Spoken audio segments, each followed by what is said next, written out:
what I wanted to talk to you about was see, I want to give a little bit of a backstory.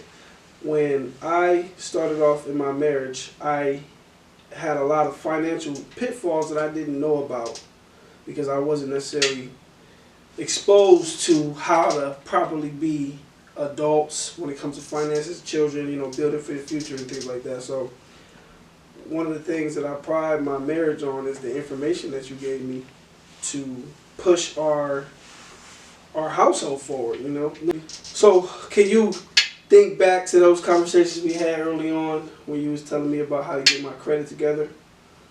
A little bit. So again, my parents really didn't know a whole lot about credit growing up. Mm-hmm. So it was more of, you just figured it out. So you go to college, you get a bunch of credit cards, you mess your credit up, then you graduate, and you're like, okay, I want to get a house, I want to get a car. But I was unable to get that stuff because I didn't have credit. Well, I had credit, it was bad credit, but I didn't know what it was until the bank told me, you don't qualify. And I'm like, okay, why can't I qualify? What did I do? And it was like, well, you got all this, a couple cell phone bills, a couple of credit cards with $500 limits. Credit history. Yes, all that is above. So again, didn't know about it. So once I came out of that, it was like, all right, I'm out of that. Now I got my mind right. It was from that point forward that I knew that this is important. And it's like I always wanted a house. I wanted my family, got a degree, got a wife. Now I need the credit. And so it was at that point that I really started to try to understand it. And then once you get it, it's hard to get it. I mean, once you get it, it's hard to maintain it because your mindset is always in that spin mode. Yeah. And so, but once I got it, then I always been trying to educate my family. And once I found out, this is the key one thing I told my nephew. Once I learned that when you put people on your credit cards, it actually helps build their credit up. So if you have 5 years of credit on this one credit your credit history for 5 years, and you put somebody on your credit card, that 5 years transfers to them as well. So I have credit cards right now with like 15 years of like missing no payments. So I can take that credit line and transfer to a cousin, a sister who's trying to get their credit and build their credit up.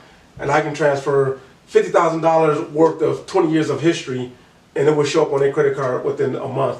And then their credit scores will be at a certain place where they can go get houses. Game so changer. That's how changer, bro. I have done that with several of my family members to help them in that situation. What made you, did something happen in your life to make you get that type of mindset, or have you always just been like that? No, it just wanting stuff. It's like, so even when I got out of college, one of my partners, I was renting at this time, and one of my partners bought a brand new house up in Cleveland, about like $250,000, $300,000 house. But we all came out of college around the same time. So I was renting, and I just remember going to visit this house. I was like, dude, what do you do? Yeah. We all, this is how green I was coming out of college. I thought we all made the same amount of money. I thought once you had a degree, you all make about $50,000. That was pretty much it. He was like I was like, so I graduated with computer science, secondary education. So I was more of a teacher when I got out. So teachers make about $45, $50. And my boy, he was in computer science, but he was in programming. So he came out, he was making probably 6 digits out of college. Damn. And so when he actually had this house, married, solid guy, he's still married. So, 3 kids, this top of the line type cat. Yeah. But that's when I realized, okay, then I was like, okay, I want to go get a house. And you go to the bank and the bank be like, void, denied, kick rocks. And it's like, okay, what am I? And so it was at that point that I was like, okay, you want what you're supposed to have, because I had the income, I just didn't have the credit. Right. And once you get that part, and then it really took me over when I got my last wife. I won't mention names, but my ex, she really, when I met her, she had 800 credit score. I never knew, because the top was 850, 8 or 850. She had 800 and some when I met her. So she really made me realize, I've been married for 15 years, so she really drove it home to me.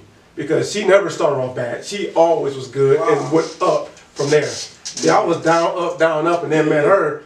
And it's like, okay, well, we as a family, we just kept it tight. And so no matter what, we put our income together, and we was able to keep that credit as is. So after being divorced, I never went back to, I'm an 8s, because it was like, she taught me that. That's dope. That's dope. Yeah. I didn't know that. I didn't know that. I can't tell you anything, man. No, that's. You want to get in the bedroom with me? What's good? It just goes to show, the information can be spread through so many ways, man. Yes, sir.